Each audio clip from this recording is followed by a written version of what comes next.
Greetings, members one and all of the Salivation Nation. If I could give one piece of advice for new silver stackers, it would be this.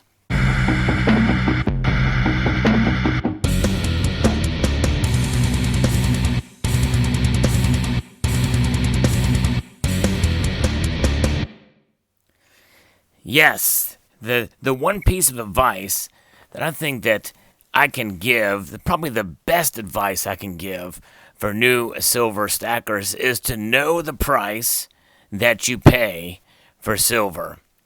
And it's really as simple as that, but I want to kind of use this video as an opportunity to explain the price of silver in terms of its premiums, in terms of the spot price. There's many different things and different avenues to explore in terms of silver and its price, because it's not just something as simple as, well, I paid $20 for this coin, this silver coin, and so I should get $20 back or what have you, because there's more involved to it in that than that. And I think understanding the price that you pay for silver will help you understand the price that you will sell it for as well, and the different levels of pricing that is in relation to silver. And I'm actually narrowing down or isolating silver in this instant because there's really less of this, even though there is an example of it in gold. But the fluctuations and variation of price, and I'm not just talking about spot price either, for silver is a wider chasm. So let's talk about it. You know, if you're new to stacking silver and accumulating silver, welcome, first of all. And I have seen a lot more new silver stackers out there, even those creating channels out there. And that's kind of what has inspired me to do this video, is that increase in number. And I think that it's important to educate and to give a straightforward analysis of what is involved with the silver and silver pricing. As you see before you here, we have a great variety of silver, and this is just a sampling. There's actually a lot more variety and even tiers of pricing for silver than what you see here. And we're going to talk about what's not shown here. And that is the ultra-high premium collector coins that are out there. Because when you take into account, you can pay upwards of $100+ per ounce for some of these coins. And that is something that some people can't understand or will never pay that much for an ounce of silver, and that's totally understandable if you are not a collector. But before we get to that, we must talk about the base price, or what's known as spot price for silver. You know, silver has a foundational price structure, and that is what the markets decide what the spot price of silver is from day to day, week to week, or month to month. And that is known as spot price. And it's also referred to as melt price, but there is a slight variation in difference, because there's essentially a spot price that is asked for, that is where the premiums are derived, and then there is a bid price, in other words, what it is sold for. That sold for price is essentially melt value. And so if you take one of these pieces, a particular an ounce of silver, if you were to go to sell it, then more than likely you would get melt value for it, or some variation of melt value, or percentage off of ask price. In other words, generic silver, regular silver rounds or bars, typically, if you were to sell these, you're going to get a percentage of spot price. Not necessarily the full spot price or the ask price, and maybe in some cases not even the full bid price or the melt value.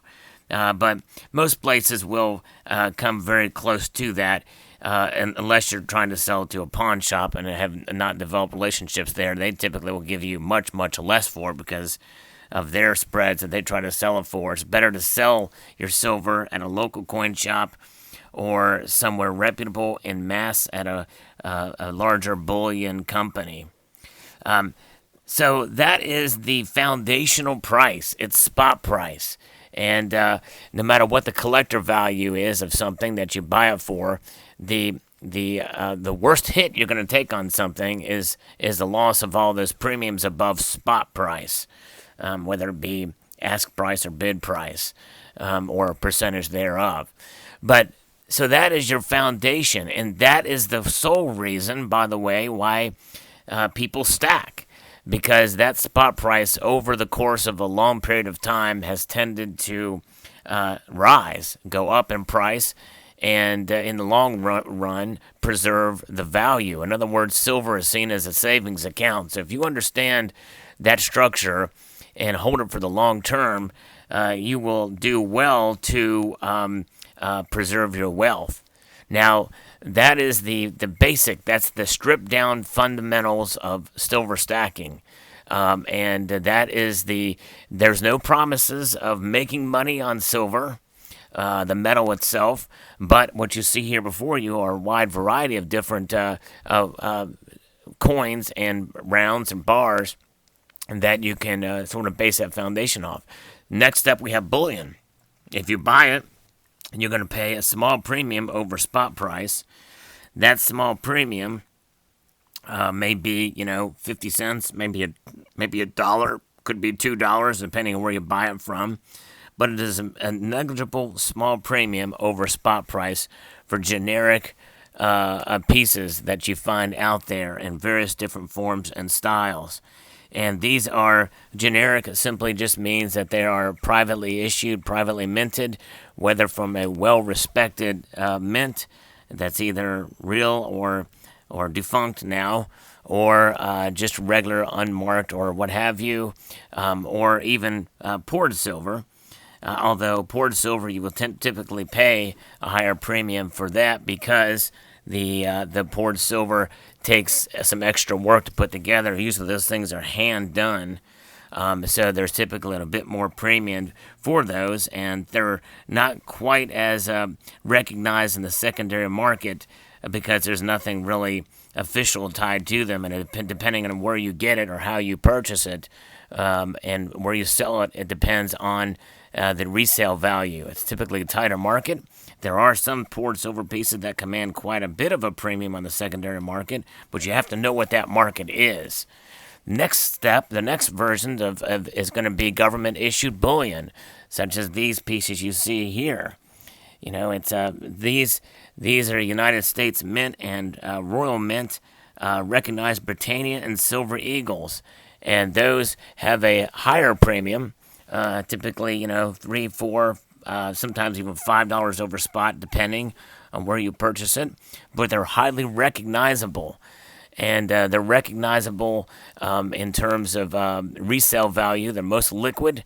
The Canadian maple leaf also falls in that category, and so when you take into that account, you will typically get at least spot price for it. Sometimes even a little bit more, depending on where you sell it from. So that is the premiums start to take into effect when you get into government-issued bullion. And those government-issued bullion pieces, they will definitely, you'll pay a little bit more, but they'll be more recognizable, much more liquid if you need to sell, which is definitely something to take into account. Then you have other pieces like special privately issued series or collector rounds that have a relatively small premium, maybe even close to what the Eagles would be, or otherwise. And these pieces are probably give you the biggest gamble, where you may not get the spot price, you may not get the premium back when you sell it. Just depends on the demand for them. But in any pieces like this, I would never ever bet on that you will get that premium back on them. Typically, and especially if they're specialized, and depending on how popular they are in the secondary market, it's going to be a very specialized market. But the chances of that collectability for some of this stuff to come back is going to be probably much more difficult to liquidate if you need to. There's a lot of different varieties out there. There's a lot of different styles. The market is almost oversaturated. There's some excitement in it. But when you take into account that kind of stuff, it's a gamble. You basically buy it with the understanding that you may not recapture those premiums, but you enjoy it. And if you enjoy it, that's really the biggest pleasure, because you always are protected by the intrinsic value of the metal contained therein. The next form of pricing is what I refer to as better bullion. That's right. These are pieces that are minted that have a higher premium than the government issued regular bullion. They're somewhat collectible, but they're not priced out of the market, so to speak. In other words, you're not paying through the roof for these, but they are higher premium pieces. They're collectible. They're fun. They're also more recognizable, I think, in some cases, and by major mints around the world produce these, and because of the mints they come from or the nations they represent, they will typically do fairly well in the secondary market at the time of resale.